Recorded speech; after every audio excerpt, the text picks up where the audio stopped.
Hello to all young minds, welcome to my channel science entity. और हम लोग बात करने वाले हैं अब रिडॉक्स रिएक्शन का।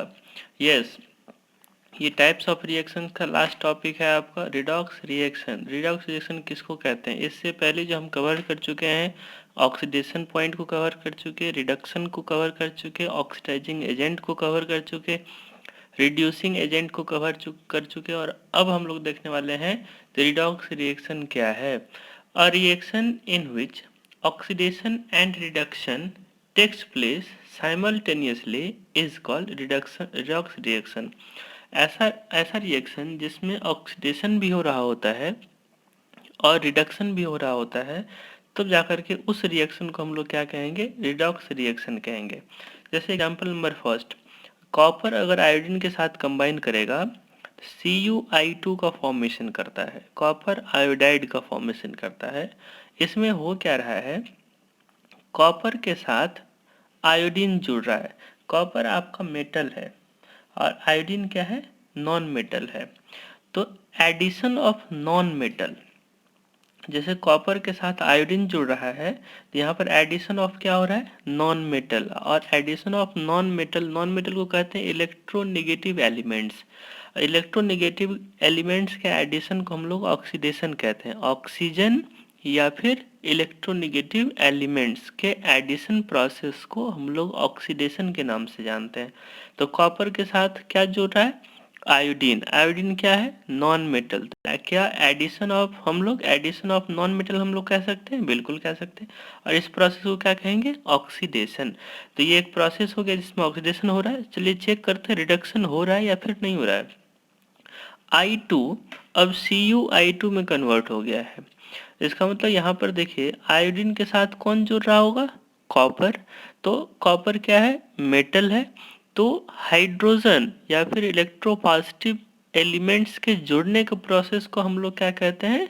रिडक्शन। तो I2 के साथ क्या जुड़ रहा है यहाँ पर? मेटल। तो क्या हम इसको, इस प्रोसेस का नाम ये कह सकते हैं एडिशन ऑफ मेटल? बिल्कुल कह सकते हैं। और मेटल क्या है? इलेक्ट्रोपॉजिटिव एलिमेंट्स है, और इलेक्ट्रोपॉजिटिव एलिमेंट्स के जुड़ने के प्रोसेस को हम लोग क्या कहते हैं? रिडक्शन। तो I2 का रिडक्शन हो रहा है और कॉपर का ऑक्सीडेशन हो रहा है, जिस वजह से इसको हम लोग क्या कह देंगे? Redox reaction. नेक्स्ट एग्जांपल आपका, Zn अगर रिएक्ट करेगा CuSO4 के साथ तो ZnSO4 प्लस Cu का फॉर्मेशन करता है। तो यहाँ पर चेक करेंगे ये ऑक्सीडेशन रिडक्शन है या फिर नहीं है। अब देखिए Zn यहाँ पर ZnSO4 में कन्वर्ट हो रहा है और SO4 क्या है? नॉन मेटालिक आयंस है। तो अब यहाँ पर एडिशन ऑफ नॉन मेटल कह सकते हैं SO4 2 minus non metallic ions है। तो एडिशन ऑफ नॉन मेटल कह सकते हैं। और एडिशन ऑफ नॉन मेटल या फिर ऑक्सीजन को क्या कहते हैं हम लोग? ऑक्सीडेशन। अब यहाँ पे देखिए CuSO4 है और CuSO4 किस में कन्वर्ट हो रहा है? Cu में। तो क्या यहाँ से SO4 2 माइनस आयन रिलीज हो रहा है? बिल्कुल हो रहा है। और SO4 क्या है? नॉन मेटालिक एनायंस है। तो अगर किसी भी कंपाउंड से नॉन मेटल या फिर नॉन मेटालिक एनायंस रिमूव हो रहा होगा तो उसको हम लोग क्या कहते हैं? रिडक्शन। तो यहाँ पर देखिए Cu से SO4 गायब हो गया तो रिमूवल ऑफ नॉन मेटल और process is known as reduction. तो यहाँ पर रिडक्शन भी हो रहा है और ऑक्सीडेशन भी हो रहा है, जिस वजह से इसको हम लोग क्या कह देंगे? Redox reaction. थर्ड एग्जांपल है आपका, अगर Fe2O3 प्लस एल्यूमिनियम, तो एल्यूमिनियम के साथ अगर Fe2O3 जुड़ेगा तो Al2O3 प्लस Fe का फॉर्मेशन करेगा। यहाँ पर देखिए आपको क्लियर दिख रहा है एल्यूमिनियम किस में कन्वर्ट हो रहा है? एल्यूमिनियम ऑक्साइड में कन्वर्ट हो रहा है। तो अब एडिशन ऑफ क्या हो रहा है यहाँ पर? ऑक्सीजन। Al था, Al2O3 बन गया तो इसमें ऑक्सीजन जाकर के जुड़ गया। तो एडिशन ऑफ ऑक्सीजन प्रोसेस को हम लोग क्या कहेंगे? ऑक्सीडेशन। Fe2O3 किस में कन्वर्ट हो रहा है? Fe में। तो Fe2O3 Fe में कन्वर्ट जो हो रहा है तो क्या हम लोग कह सकते हैं जो लॉस ऑफ ऑक्सीजन, Fe2O3 में ऑक्सीजन है लेकिन Fe के साथ ऑक्सीजन नहीं है, तो लॉस ऑफ ऑक्सीजन हो रहा है। और लॉस ऑफ ऑक्सीजन को हम लोग किस नाम से जानते हैं? रिडक्शन के नाम से। तो यहाँ पर रिडक्शन भी हो रहा है और ऑक्सीडेशन भी हो रहा है। तो इस रिएक्शन को हम लोग क्या कहेंगे? Redox reaction. नेक्स्ट एग्जांपल है आपका Fe अगर S के साथ रिएक्शन करेगा तो FeS का फॉर्मेशन करता है। आयरन अगर सल्फर के साथ रिएक्शन करेगा तो आयरन सल्फाइड का फॉर्मेशन करता है। तो यहाँ देखिए Fe और यहाँ पर FeS में कन्वर्ट हो रहा है, तो Fe के साथ क्या जुड़ रहा है, सल्फर, और सल्फर है क्या, नॉन मेटल। तो क्या Fe के साथ नॉन मेटल जुड़ता हुआ दिख रहा है आपको, बिल्कुल दिख रहा है। तो क्या हम लोग एडिशन ऑफ नॉन मेटल कह सकते हैं, बिल्कुल कह सकते हैं। तब जाकर के हम इस प्रोसेस को क्या कहेंगे, ऑक्सीडेशन। तो ऑक्सीडेशन तो पता चल गया, लेकिन अब सल्फर को अगर देखें तो सल्फर किस में कन्वर्ट हो रहा है, FeS में। तो सल्फर के साथ क्या आकर के जुड़ रहा है, Fe। तो Fe है क्या आपका, मेटल। तो क्या हम ये कह सकते हैं addition of metal takes place, और एडिशन ऑफ मेटल या फिर इलेक्ट्रोपॉजिटिव एलिमेंट्स को हम लोग क्या कहते हैं, रिडक्शन। तो यहाँ पर रिडक्शन भी हो रहा है और ऑक्सीडेशन भी हो रहा है, तो हम क्या कहेंगे इस प्रोसेस को, रिडॉक्स रिएक्शन। लास्ट एग्जांपल है ZnO अगर कार्बन के साथ कंबाइन करता है तो Zn प्लस कार्बन मोनोऑक्साइड का फॉर्मेशन करता है।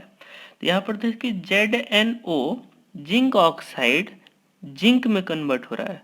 तो यहाँ पर Zn के साथ ऑक्सीजन है, लेकिन यहाँ पर Zn के साथ ऑक्सीजन नहीं है।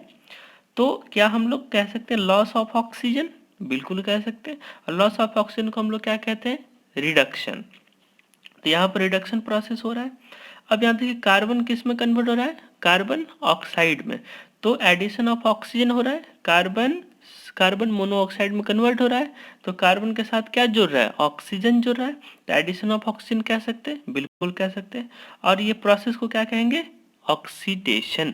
तो इसमें क्या हो रहा है, ऑक्सीडेशन भी हो रहा है और रिडक्शन भी हो रहा है। तो इसको हम लोग क्या कहेंगे, रिडॉक्स रिएक्शन। अब इसमें आप पता कर सकते हैं कि कौन ऑक्सीडाइजिंग एजेंट होगा और कौन रिड्यूसिंग एजेंट होगा। तो अगर इसमें हम लोग देखें Fe कहाँ जा रहा है, ऑक्सीडेशन में। Fe कहाँ जा रहा है, ऑक्सीडेशन में। किसके वजह से जा रहा है, सल्फर की वजह से जा रहा है। अगर सल्फर नहीं रहता तो क्या Fe FeS में कन्वर्ट होता, बिल्कुल नहीं होता। तो Fe को FeS में कन्वर्ट होने के लिए रिस्पॉन्सिबल कौन है, S।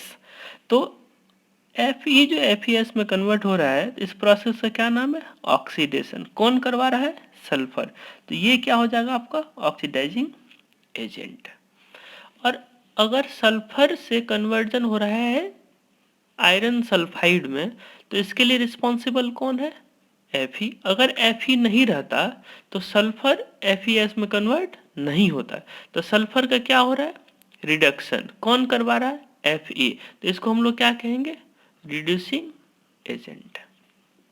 रिड्यूसिंग एजेंट Fe है और खुद क्या हो रहा है, ऑक्सीडाइज हो रहा है। तो इस तरह से हम लोग पता करेंगे कि कौन ऑक्सीडाइजिंग एजेंट और कौन रिड्यूसिंग एजेंट। जैसे अगर इसमें देखें ZnO कार्बन के साथ कंबाइन करके Zn और CO का फॉर्मेशन कर रहा है, कार्बन के साथ एडिशन ऑफ ऑक्सीजन हो रहा है, तो प्रोसेस नोन एज ऑक्सीडेशन। और ZnO से क्या बन रहा है, Zn, तो लॉस ऑफ ऑक्सीजन हो रहा है, तो प्रोसेस नोन एज रिडक्शन। अब बात आई जो कार्बन के साथ जो ऑक्सीजन जुड़ रहा है, जिस प्रोसेस को हम लोग ऑक्सीडेशन के नाम से जान रहे हैं, वो कौन करवा रहा है, ZnO, जिंक ऑक्साइड। अगर जिंक ऑक्साइड नहीं रहे तो कार्बन के साथ ऑक्सीजन कहाँ से आएगा, नहीं आएगा। तो जिंक ऑक्साइड का ही ऑक्सीजन कार्बन के साथ जुड़ करके कार्बन मोनोऑक्साइड का फॉर्मेशन कर रहा है, तब जाकर के कार्बन ऑक्सीडेशन में जा रहा है। तो हम लोग जिंक ऑक्साइड को क्या रिस्पॉन्सिबल मानेंगे, कार्बन के ऑक्सीडेशन को, बिल्कुल मानेंगे। तो जिस वजह से इसको हम लोग क्या कहेंगे, ऑक्सीडाइजिंग एजेंट। अब Zn जिंक ऑक्साइड किस में कन्वर्ट हो रहा है, Zn में। तो यहाँ पर ऑक्सीजन कौन गायब करवा रहा है, तो ऑक्सीजन गायब करवाने वाले कौन है, कार्बन है। तो अगर कार्बन नहीं रहता तो ZnO जिंक ऑक्साइड Zn में कन्वर्ट नहीं होता। तो ZnO को Zn में कन्वर्ट होने के लिए, करने के लिए रिस्पॉन्सिबल कौन है, कार्बन। तो कार्बन को हम लोग क्या कहेंगे, यहाँ देखिए ZnO को Zn में कन्वर्ट होने के प्रोसेस को क्या कहते हैं, रिडक्शन। कौन करवा रहा है, कार्बन ही रिस्पॉन्सिबल है, तो कार्बन को कहेंगे हम लोग रिड्यूसिंग एजेंट। यहाँ तक क्लियर है। अब ऊपर वाले में देख लीजिए, अगर थर्ड एग्जांपल को देखें तो Fe2O3 एल्यूमिनियम के साथ कंबाइन करके Al2O3 प्लस Fe का फॉर्मेशन कर रहा है, बिल्कुल कर रहा है। तो Fe से Fe2O3 से Fe जा रहा है, process known as reduction, process known as reduction. कौन करवा रहा है? एल्यूमिनियम करवा रहा है। तो एल्यूमिनियम की वजह से Fe2O3 Fe में कन्वर्ट हो रहा है। तो एल्यूमिनियम को हम लोग क्या कहेंगे? Fe2O3 में Fe2O3 से Fe में कन्वर्ट होने के प्रोसेस को हम लोग रिडक्शन कहते हैं। करवा कौन रहा है? एल्यूमिनियम। तो एल्यूमिनियम को हम लोग क्या कहेंगे? रिडक्शन प्रोसेस करवाने वाले, इसका मतलब रिड्यूसिंग एजेंट। तो यहाँ पर ये इसको कहेंगे रिड्यूसिंग एजेंट। अब देखिए एल्यूमिनियम से क्या बन रहा है? यहाँ पर एल्यूमिनियम ऑक्साइड बन रहा है। तो एल्यूमिनियम ऑक्सीजन तो जुड़ रहा है, लेकिन जोड़ रहा है कौन? Fe के पास ऑक्सीजन था, यही ऑक्सीजन जाकर के इसके साथ जुड़ रहा है। तो एल्यूमिनियम से एल्यूमिनियम ऑक्साइड बनाने के लिए रिस्पॉन्सिबल कौन? Fe2O3। अगर ये Fe2O3 नहीं रहता तो एल्यूमिनियम के पास ऑक्सीजन कौन ला के देता? कोई नहीं ला के देता। तो ऑक्सीजन एल्यूमिनियम को देने के लिए रिस्पॉन्सिबल कौन है? Fe2O3। तो एल्यूमिनियम का हो क्या रहा है? एल्यूमिनियम का देखिए, एल्यूमिनियम से एल्यूमिनियम ऑक्साइड बन रहा है, एडिशन ऑफ ऑक्सीजन, ऑक्सीडेशन हो रहा है। अब कौन करवा रहा है? Fe2O3। तो इसलिए इसको क्या कहेंगे हम लोग? Oxidising agent. उसी तरह से यहाँ पर भी है ZnSO4 में कन्वर्ट हो रहा है। कौन सा प्रोसेस हो गया? ऑक्सीडेशन। कौन करवा रहा है? ZnSO4 में गया, तब जाकर के ऑक्सीडाइज हुआ। तो SO4 कहाँ से आ रहा है? CuSO4 से। तो CuSO4 को कॉमनली हम लोग क्या कह देंगे? Oxidising agent. अब CuSO4 से क्या बन रहा है? Cu। तो SO4 तो यहाँ पर गायब हो रहा है, लेकिन गायब करवाने के लिए रिस्पॉन्सिबल कौन? Zn अपने में जोड़ ले रहा है।